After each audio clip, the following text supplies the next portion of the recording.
Hello everyone, it's Rebecca here and welcome back to my channel, or if you're new here, hiya, how are you doing? Today's video is the 10 books that I really want to read, like now. So let's call this a TBR and be done with it, because that's essentially what it is. So these 10 books, I have a mix of arcs and books. They're all books. I have a couple of arcs, I have the occasional hardback, majority paperbacks, and I'm also going to do a TBR jar pick because I go on a staycation around the country at the end of this week.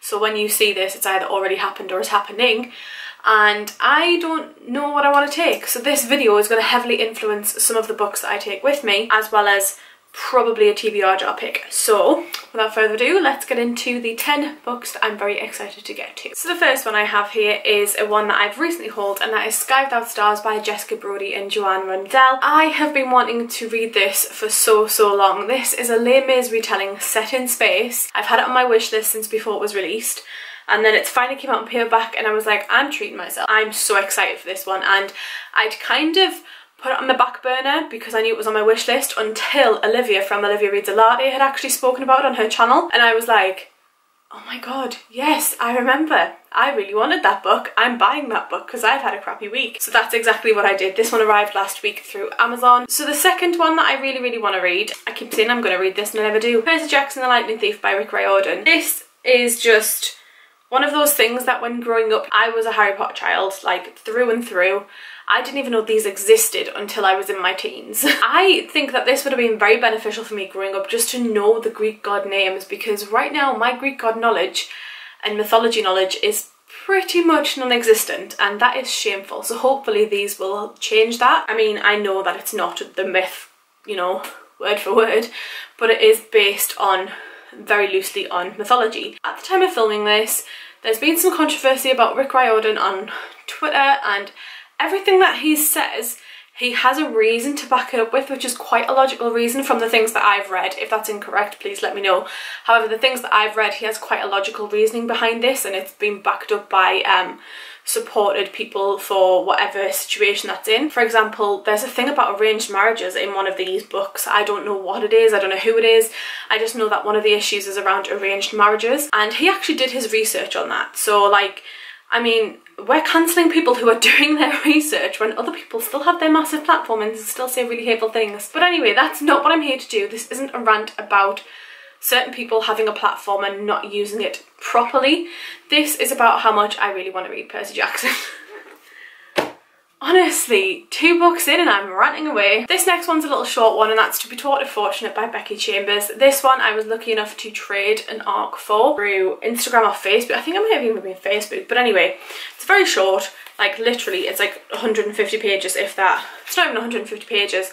It's set separate from the Long Way series, so the Wayfarers series. So I'm quite excited to get to this one. I might try and squeeze this in before I go away, actually, if I read what I'm currently reading in time. But anyway, I'm very excited to get to this one. I like the idea of going into this blind because it's short, it's a novella, it's going to be fine. Like, not knowing it a lot is going to make me even more surprised for the journey ahead. That sounds really philosophical, but also really dumb. Next up, we have a middle grade, and that is Nevermore by Jessica Townsend, The Trials of Morrigan Crow. So Nevermore reminds me of the whimsy and the naivety of being a child who just wants to lap up all of the books. Giving me Mary Poppins vibes because people are flying around with umbrellas.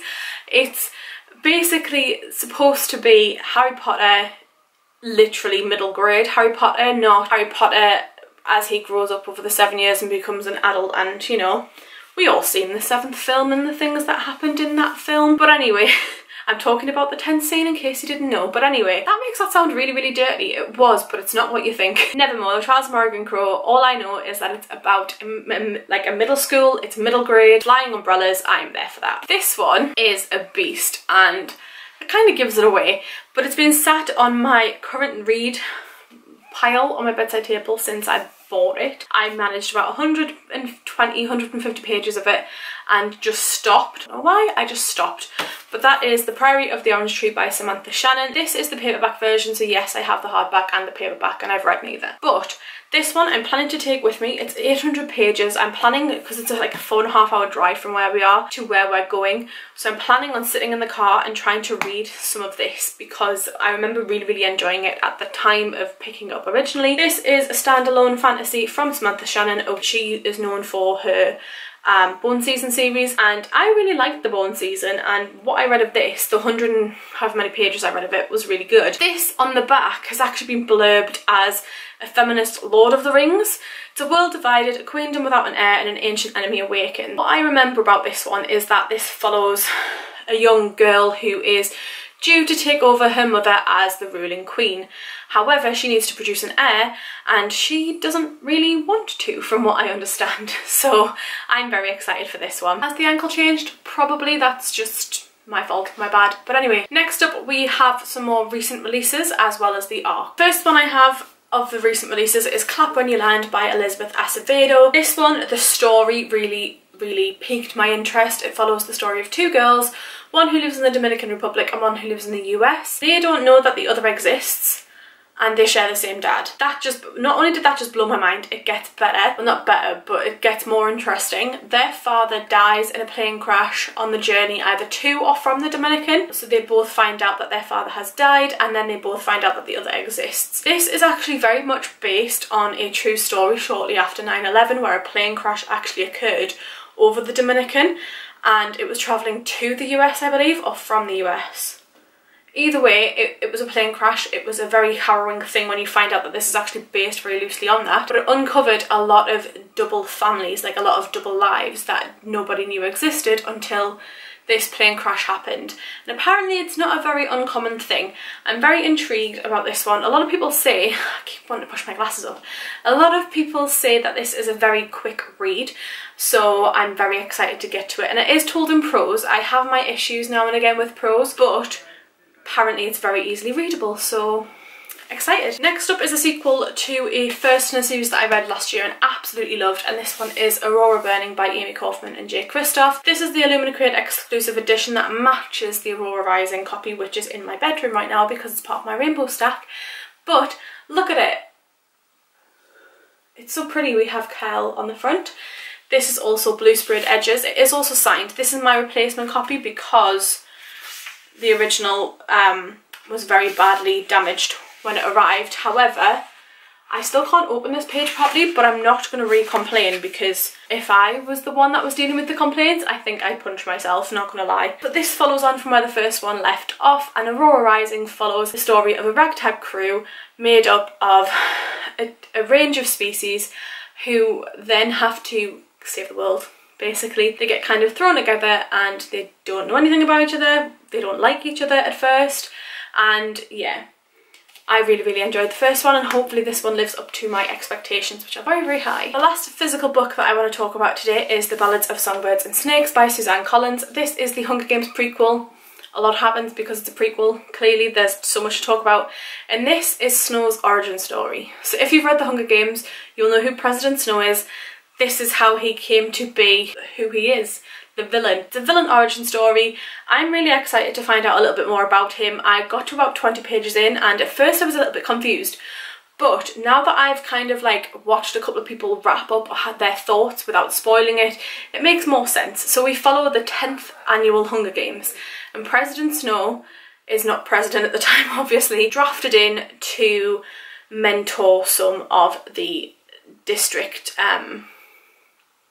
not volunteers, tributes. That's the word I was thinking of. When I said volunteer, I automatically got I shall volunteer as tribute stuck in my head, so there we go. But yes, he is brought in to help train one of the tributes, and it's not what he wants, but that's life, mate. That's life. Anyway, this is really chunky. I don't know when I'm going to get to it. I'm hoping it'll be a quick read like the rest of the Hunger Games have been. Next up, I want to talk about my NetGalley arcs. I just need to find my phone so I can get them. So I have 3 arcs, actually, not 2. So this is going to be an 11 book little situation going on, not a 10 book. But anyway, the first one I have is The Doors of Eden by Adrian Tchaikovsky. This one actually, I believe, is already out because I suck. This one No, 20th of August it comes out and it gets archived on the 13th, so I have plenty of time. So this one is Adrian Tchaikovsky's newest release. Set 4 years ago, 2 girls went looking for monsters on Bodmin Moor, only one came back. Lee thought she'd lost Mal, but now she's miraculously returned. But what happened that day on the moors, and where has she been all this time? Mal's reappearance hasn't got unnoticed by MI5 officers either, and Lee isn't the only one with questions. So this is set in the UK, so that's quite interesting actually. Julian Sabra is investigating an attack on top physicist Kaya Malkan. This leads Julian to clash with agents of an unknown power, and they may or may not be human. His only clue is grainy footage showing a woman who supposedly died on Bodmin Moor. Dr. Khan's research was theoretical until she found cracks between our world and parallel Earths. Now these cracks are widening, reveal extraordinary cultures, and as the doors crash open, anything could come through. Oh my god! Is this actually going to be linked to the Children of Time series? I don't think it is, but it's given me... Oh my god, that sounds so good. I didn't even read the rest of it. I literally only read the first bit about Mal's reappearance. That sounds so good. So this one comes out on the 20th of August, and that is The Doors of Eden by Adrian Tchaikovsky. If I remember, I will leave an image right here if it's not already here. Next up, we have a one by an author that I haven't read yet, but I do own one of their other works, and that is The Once and Future Witches by Alex E. Harrow. This one has been getting a lot of buzz around the book community at the minute. It is released on the 15th of October, so I have a very early arc of this, and I am very happy about that. So this is set in 1893, where there is no such thing as witches. There used to be in the wild dark days before the burnings began, but now witching is nothing but tidy charms and nursery rhymes. If the modern woman wants any measure of power, she must find it at the ballot box. But when 3 Eastwood sisters join the suffragists of New Salem, they begin to pursue the forgotten ways that might turn women's movement into witches' movement. Stalked by shadows and sickness, hunted by forces that will not suffer a witch to vote, and perhaps not even to live, the sisters must delve into the oldest magic, draw new alliances, and heal the bond between them if they want to survive. There's no such thing as witches, but there will be. Ooh, okay, that is really good. So I'd literally read that it was about witches and non-witches and trying to bring them back, kind of, and that has really, really intrigued me even more. So yes, this one comes out on the 15th of August, 15th of October, published by Orbit. I will leave a picture here. The next one I have, which is the last arc, is one that I didn't actually think I would get originally. I haven't read the author's other works, but this is a very famous author, and it's To Sleep in a Sea of Stars by Christopher Paolini, and this one is released in September. So this one's released on the 15th of September. Thank you very much to Jamie Lee, who works on behalf of Tor and Pan Macmillan, Tor, Orbit. She works on behalf of a bunch of lovely publishers to get arcs for people. So thank you very much, Jamie Lee, for getting me access to this early arc. I'm very excited. So this one is a science fiction novel. During a routine survey mission on an uncolonised planet, Kira finds an alien relic. At first she's delighted, but elation turns to terror when the ancient dust around her begins to move. As war erupts among the stars, Kira is launched into a galaxy-spanning odyssey of discovery and transformation. First contact isn't at all what she imagined, and events push her to the very limits of what it means to be human. When Kira faces her own horrors, Earth and colonies stand up on the brink of annihilation. Now Kira might be humanity's greatest and final hope. This sounds so good. This is spacey, obviously. So as far as I know, it's a step away from the Inheritance cycle. I've never read it, so I couldn't really comment on that. But this one, like I said, comes out on the 15th of September. So that just leaves the TBR jar. Now, this does not include any books from before my bookshelf to it, in the book haul before that as well. So this only includes books up to the video where I did the Q&A. And when I did my first TBR jar pull, it was a book that I didn't enjoy, and that was An Enchantment of Raven. So hopefully I get a better option this time. So this one, I am not going to take the ones off the... I'm going to move the ones off the top because I just plunked them in the top. Why did I put that back in there? I've read that one. The ones that were in there that I've took out of the top were the ones that I pulled out last time. So I'm hoping it's a fairly short book or a thriller or something that I can take with me when I go away. But this one's the one that I'm probably dreading the most out of all the books that I've mentioned. We're going to go with this blue one because it was just crying out for me. And I can't remember what I did for each one. So this is... Oh, that's exciting actually. I don't know if you can see. I don't know, it's not going to focus. Anyway, it says The Rhythmatist by Brandon Sanderson. There we go, slightly. But that's The Rhythmatist, and I have that. Where is it? Of course I have it, or else it wouldn't be in my TBR jar. Ta-da! The Rhythmatist by Brandon Sanderson. I've had this for ages, and this was actually my first signed book, I believe. Because not only is it signed, it's bloody personalised as well, which is really, really exciting. So I picked this one up before I picked up any of his other works, which I have here and on the bookshelf behind me over there. This is set in a magically gifted school. Why haven't I picked this up sooner? Magic schools are such a great thing. Why haven't I picked this up sooner? So from what I can gather, this follows Joel, who is part of a magically gifted school. He does not have the power that the arithmetists have. However, he longs for it, so he asks for tutoring from a professor in magical theory. Now, he doesn't have the power, so when the arithmetists then get kidnapped, it may just be down to little old Joel to you know, save them. So very excited for this one. Very, very pleased I pulled this out of the TBR jar actually. I've been meaning to get to it for a long time and it's fairly short, so I am very excited. Oh my god, this stack is horrendous. Why do I decide to do a TBR and give myself 13 books to read? Rebecca, what are you doing? So there we have it. These don't even fit in the bloody shot. There we have it. This is my TBR, because that's what we're calling it now, because it's not a reading challenge anymore, it's a reading annihilation. But thank you all so much for watching. If you've read any of these, let me know in the comments down below and leave a nice little emoji to let me know that you've stopped by. And what are you reading at the moment? I would love to know, if it's one of these especially so. Oh, that rhymed. Anyway, oh god, I'm gonna drop them all. If you click that like and subscribe button, go to the description box. There's a link to all my social media channels where we can be friends on other social platforms. I am not a creep, I'm just about to drop these books. But thank you all so much for watching, and I shall see you all soon. Bye!